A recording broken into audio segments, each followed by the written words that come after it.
आज हम important article finance commission के बारे में देखेंगे। इस आर्टिकल को हम देखेंगे हॉलिस्टिकली कैसे अरविंद पनगड़िया जी को 16 फाइनेंस कमीशन का हेड बनाया गया है, हॉरिजॉन्टल और वर्टिकल डिस्ट्रीब्यूशन क्या होता है, ये सारी चीज़ें देखी जाएंगी। आर्टिकल को स्टार्ट करने से पहले मैं बता देना चाहता हूँ, टेक्निकल फॉल्ट होने की वजह से हमारी पूरी वीडियो डिस्टॉर्ट हो गई, तो हम फिर से दोबारा इसे रिकॉर्ड कर रहे हैं। इसी वजह से आपको पेन से लिखा हुआ दिखेगा।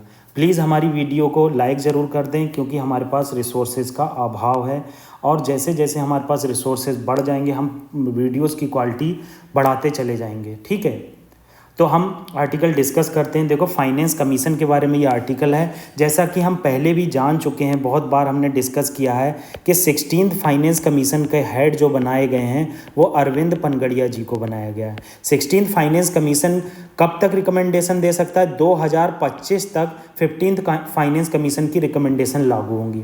16th फाइनेंस कमीशन 2025 के बाद जो रिकमेंडेशन देगा वो 2025 से लेकर 31 तक लागू होंगी। ठीक है, तो अभी 15 फाइनेंस कमीशन एन.के. सिंह के द्वारा जो अध्यक्षता की गई थी, उन्होंने रिकमेंडेशन दी थी, उसी के आधार पर अभी तक हमारा 15 फाइनेंस कमीशन चलता चला आया है। तो देखो, सबसे इम्पॉर्टेंट चीज़ क्या है, जो सबमिशन मैंने आपको बता दिया कि 15 फाइनेंस कमीशन सबमिट करेगा। अब हॉरिजॉन्टल और वर्टिकल डिस्ट्रीब्यूशन आप देख लो, अक्सर न्यूज़ में बहुत ज़्यादा आता है।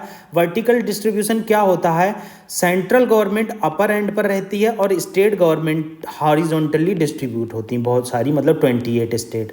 इसमें क्या होता है, सेंटर जो शेयर नेट टैक्स प्रोसीड होता है वो सेंटर और स्टेट के बीच में डिस्ट्रीब्यूट होता है। तो वर्टिकल डिस्ट्रीब्यूशन में आप देखेंगे 52% सेंट्रल गवर्नमेंट को जाता है और 58% सेंट्रल गवर्नमेंट को जाता है और 42% जाता है स्टेट गवर्नमेंट को, और ये 42% जो शेयर है ये स्टेट के बीच में डिस्ट्रीब्यूट होता है। अब आप कहेंगे 42% नहीं है सर, 41% है। आपको मैं बता दूं, 14th फाइनेंस कमीशन में डिसाइड हुआ था कि हम स्टेट का शेयर 42% रखेंगे, मगर क्या हुआ, 15th फाइनेंस कमीशन आते आते जम्मू एंड कश्मीर यूटी बन गया। उसके बाद 15th फाइनेंस कमीशन में डिसाइड हुआ कि स्टेट का शेयर घटाकर 41% कर दिया जाएगा और जो 1% शेयर बचा है वो जे.एंड.के के डेवलपमेंट में खर्च होगा।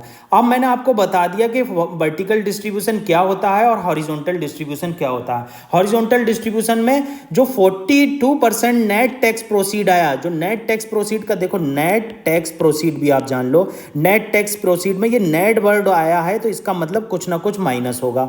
ग्रॉस टैक्स प्रोसीड होता तो सब इंक्लूड होता। तो नेट टैक्स प्रोसीड का मतलब है कि आपके जो टैक्स के कलेक्शन में पैसा खर्च होगा, जो टैक्स के कलेक्शन में सैलरीज जाएंगी, उसको माइनस करके जितना टैक्स कलेक्शन होगा उसे नेट टैक्स प्रोसीड कहते हैं। तो ये हॉरिजॉन्टल और वर्टिकल डिस्ट्रीब्यूशन हो गया। मैंने आपको बता दिया 14th फाइनेंस कमीशन में कैसे 42% टैक्स जो है डिस्ट्रीब्यूट किया गया स्टेट के बीच में, और 15th फाइनेंस कमीशन में इसे घटाकर 41% कर दिया गया।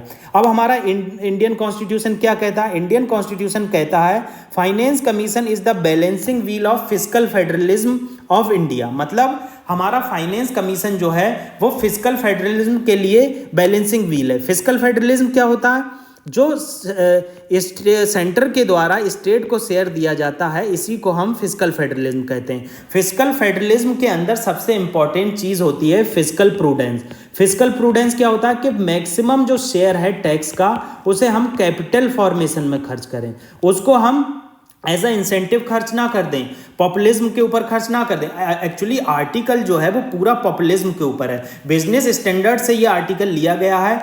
राइटर का कहना है जो फ्रीवीज दी जाती हैं स्टेट्स के द्वारा, सेंटर के द्वारा, उस पर लगाम लगाना चाहिए और ज़्यादा से ज़्यादा कैपिटल इन्वेस्टमेंट करना चाहिए। कैपिटल इन्वेस्टमेंट का मतलब होता है कि आप कुछ स्किल डेवलप करें, कुछ इंफ्रास्ट्रक्चर डेवलपमेंट करें जो फ्यूचर जनरेशन को किसी ना किसी तरह से मदद करे। ठीक है, अब आर्टिकल 280 के बारे में आप देख लो क्या कहता है। आप थोड़े से बेसिक चीज़ें देख लोगे तो आपको चीज़ें ईजी हो जाएंगी। आर्टिकल 280 कहता है पार्ट 12 में कि फिस्कल फाइनेंस कमीशन एक कॉन्स्टिट्यूशनल बॉडी है और ये quasi judicial body. Quasi judicial body वो होती हैं जिनका पर्टिकुलर मैटर में कुछ से होता है, सिविल पावर होती है, किसी को सम्मन कर सकते हैं, किसी को बुला सकते हैं, किसी की रिकमेंडेशन मान सकते हैं। ये कॉन्स्टिट्यूटेड किया जाता है प्रेसिडेंट के द्वारा हर 5 साल में। इसमें एक चेयरमैन होता है, 5 मेंबर होते हैं और इसमें हाई कोर्ट के जजेस होते हैं। इन्हें अपॉइंट किया जाता है प्रेसिडेंट के द्वारा और क्वालिफिकेशन का जो मैटर है वो कॉन्स्टिट्यूशन ने पार्लियामेंट को दे दिया। देखो यहाँ पर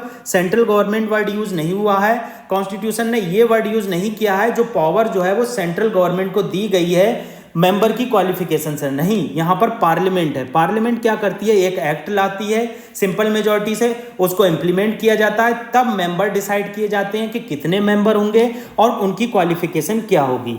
ये जो मेंबर और चेयरमैन होते हैं ये एलिजिबल होते हैं रीअपॉइंटमेंट के लिए, ठीक है। अब फिस्कल फाइनेंस कमीशन में जो रिकमेंडेशन प्रेसिडेंट देता है उसमें क्या क्या मेन रिकमेंडेशन होती है। पहली होती है tax, net tax proceed, centre और स्टेट के बीच में कैसे वर्टिकल और हॉरिजॉन्टल डिस्ट्रीब्यूशन होगा, जैसे मैंने आपको ऊपर बताया वो नेट टैक्स प्रोसीड की बात की जाती है। दूसरी चीज के प्रिंसिपल्स, क्या रूल होंगे ग्रांट इन एड के, ये देखो बहुत कन्फ्लिक्टिंग इशू है। कैसे डेवलप्ड स्टेट कहते हैं कि हमने पॉपुलेशन कम की है, स्कीम्स का आउटकम बेस्ड इंप्लीमेंटेशन किया, स्कीम्स को हमने अच्छे से इंप्लीमेंट किया, जबकि जो पॉपुलेशन वाले स्टेट हैं जैसे यूपी हो गया, बिहार हो गया, इन्होंने ना तो स्कीम को अच्छे से इंप्लीमेंट किया, करप्शन को बढ़ावा दिया, तो आप क्या कर रहे हैं, उन्हें शेयर ज्यादा दे रहे हैं। तो ये ग्रांट इन एड क्या कहता है राइटर, ग्रांट इन एड भी आप ऐसी दो जो आउटकम बेस्ड हो।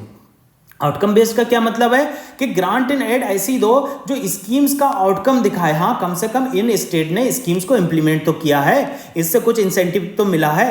दूसरी चीज क्या करता है finance commission, consolidated fund of state को स्ट्रेंथन करने पर बल देता है, क्योंकि स्टेट का जो कंसोलिडेटेड फंड ऑफ स्टेट है वो पंचायत और म्युनिसिपैलिटी को पैसा देता है। देखो पंचायत और म्युनिसिपैलिटी के अंदर बहुत सारी कमियां रह गई थी 73rd कॉन्स्टिट्यूशनल अमेंडमेंट में। क्या होता है, पंचायत के पास इतनी पावर नहीं होती है कि वो अपने टैक्स को बढ़ा सकें, जिससे क्या होता है पंचायत में अक्सर आपको रोड देखने को नहीं मिलेंगे, सारी चीजें स्टेट पर डिपेंड करती हैं। तो फाइनेंस कमीशन कह रहा है कि आप स्टेट को इतना मजबूत बनाओ ताकि पंचायत और म्युनिसिपैलिटी मजबूत हो सकें, ठीक है।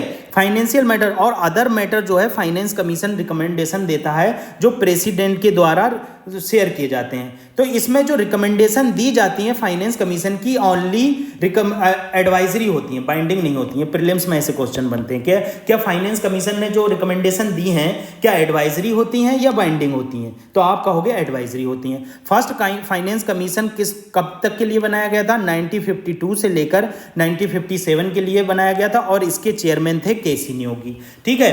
प्रेजेंट फाइनेंस कमीशन जो 15th फाइनेंस कमीशन 2026-25 तक चलेगा, उसके चेयरमैन होंगे हमारे एनके सिंह, चेयरमैन होंगे क्या हैं।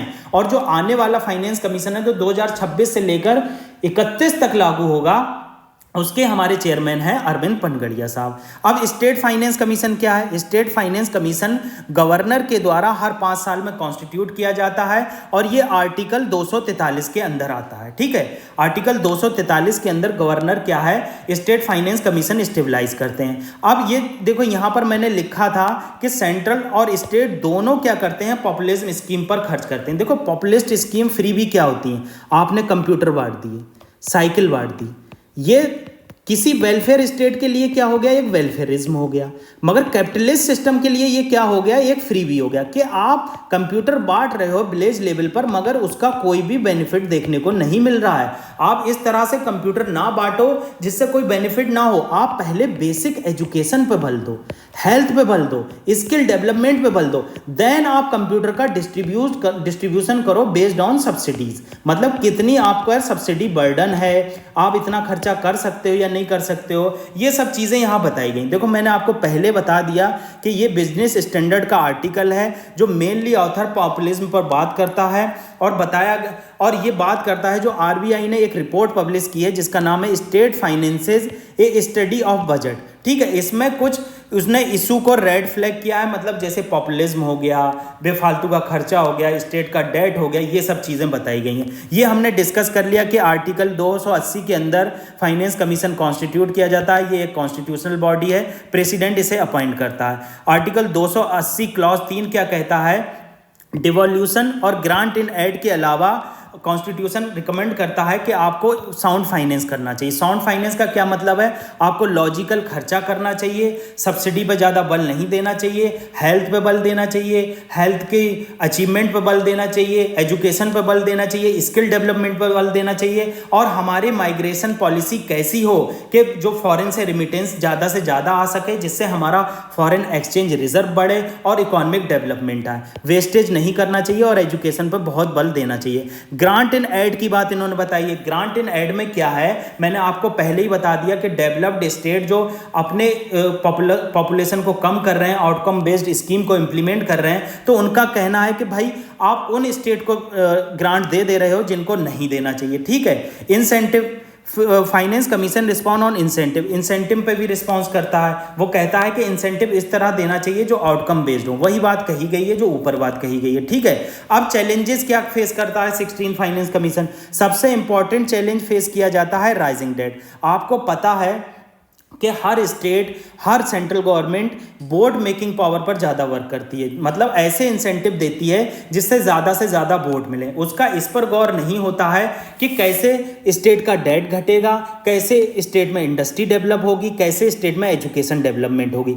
तो राइटर का ये कहना है कि जो आप ये राइजिंग डेट हो रहा है, इसको कम करने की दिशा में आगे बढ़िए और जो सब्सिडी है उसको स्ट्रांगली इंप्लीमेंट कीजिए ताकि उसमें लूप होल को पकड़ा जा सके। ठीक है, पोस्ट कोविड के बाद क्या हुआ है, स्टेट के फाइनेंसेस में डिटोरिएशन देखने को मिला है और डेट बर्डन बहुत ज़्यादा बढ़ गया है। यही चीज़ यहाँ बताई गई है। 16 फाइनेंस कमीशन को सेंटर ओल्ड पेंशन स्कीम से भी रिलेटेड रिकमेंडेशन दे सकता है और अनसस्टेनेबल सब्सिडी से। मतलब क्या है कि ओल्ड पेंशन स्कीम अगर लागू हो जाती है तो स्टेट का फिस्कल बर्डन बहुत बढ़ जाएगा। देखो न्यू पेंशन स्कीम में क्या था, न्यू पेंशन स्कीम में आप जितना फंड कलेक्ट करते हो उस फंड के थ्रू आपको पैसा मिल जाएगा और उस स्कीम और उसके थ्रू आपको पेंशन मिलेगी। मगर ओल्ड पेंशन स्कीम में क्या है, स्टेट के ऊपर बर्डन बढ़ जाएगा।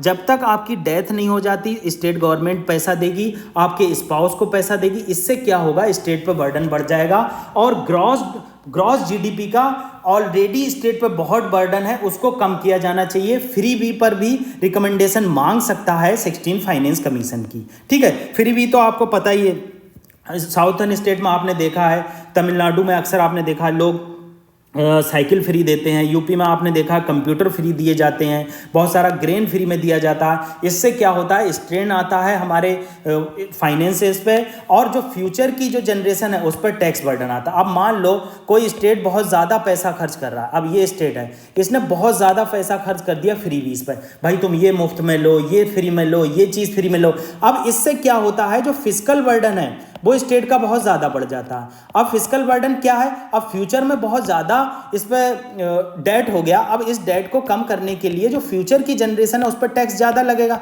और जब उस पर टैक्स ज़्यादा लगेगा तो वो बहुत ज़्यादा टेंशन में आ जाएगी। जब टेंशन में आ जाएगी तो इनकम कम हो जाएगी, इनकम कम हो जाएगी तो सोसाइटल टेंडेंसी बढ़ सकती है।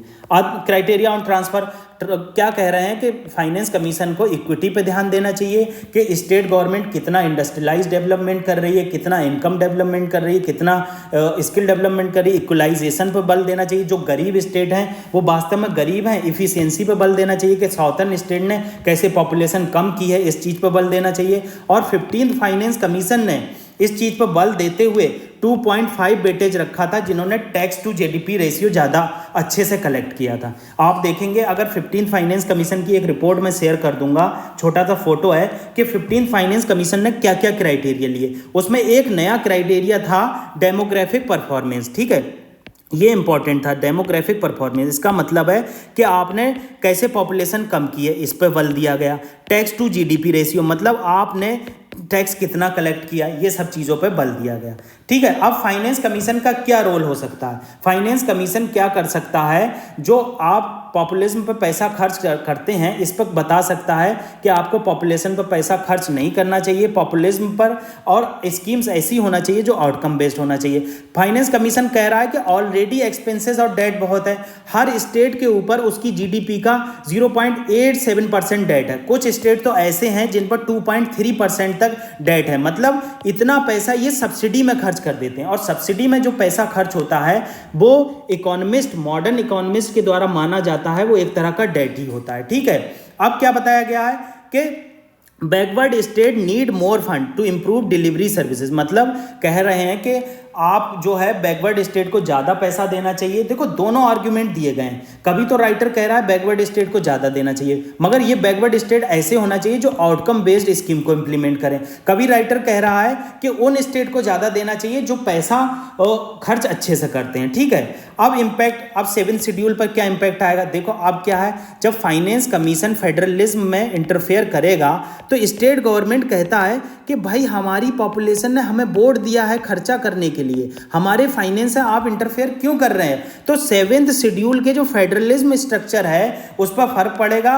और आप ऑलरेडी जानते हैं कि फ्रीवीज क्या है और कौन सी स्कीम आउटकम बेस्ड अच्छी है, इस पर आप नहीं बता सकते। तो इसीलिए कि सेंटर का इंटरफेयर करना स्टेट में ये एक चैलेंजेस है और इसको मिल बैठकर सही से यूज़ करना चाहिए। ठीक है, अब आगे आप देख लो, मैंने आपको बताया कि ओल्ड पेंशन स्कीम अगर लागू हो जाती है तो अप्रॉक्स 1% जो जीडीपी पर बर्डन आ जाएगा स्टेट की 2060 तक। अब पाथ क्या होना चाहिए, पाथ होना चाहिए दोनों के बीच में कॉन्सेशन बिठा लो, सेंटर और स्टेट मिलकर बात कर सकें कि कौन सी स्कीम पॉपुलिस्ट है और कौन सी स्कीम फ्रीबीज है और कौन सी स्कीम आउटकम बेस्ड है। परफॉर्मेंस बेस्ड इंसेंटिव, ये तो बहुत सही बात है, फाइनेंस कमीशन जो अच्छा परफॉर्मेंस कर रहा है उसको इंसेंटिव देना चाहिए। ओवरऑल क्या कह रहा है राइटर, कंक्लूजन में ये कहना चाह रहा है कि जो आप खर्चा कर रहे हैं, स्टेट गवर्नमेंट जो फ्रीबीज पर खर्चा कर रही है, ये आप प्लीज टैक्स पेयर पर मत डालिए।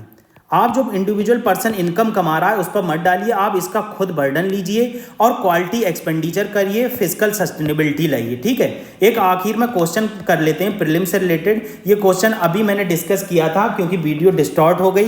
देखो पहला जो 15th फाइनेंस कमीशन ने लिया डेमोग्राफिक परफॉर्मेंस, ठीक है, दूसरा फॉरेस्ट एंड इकोलॉजी लिया, गवर्नमेंट रिफॉर्म नहीं लिया था, स्टेबल गवर्नमेंट नहीं लिया था, और टैक्स एंड फिजिकल एफर्ट हमने ऊपर डिस्कस किया। तो ये आज इंपॉर्टेंट हमने एडिटोरियल डिस्कस किया। मेरा बहुत टाइम इसमें गया, मैंने प्लीज़ मेरे आपसे रिक्वेस्ट है, हमारे पास रिसोर्सेज का अभाव है, हम पीपीटी वगैरह नहीं बना पाते हैं, मगर आपके पास अच्छे से अच्छे क्वालिटी मैटर्स भेजते हैं, तो लाइक ज़रूर कर दें और कमेंट ज़रूर कर दें। Thank you very much.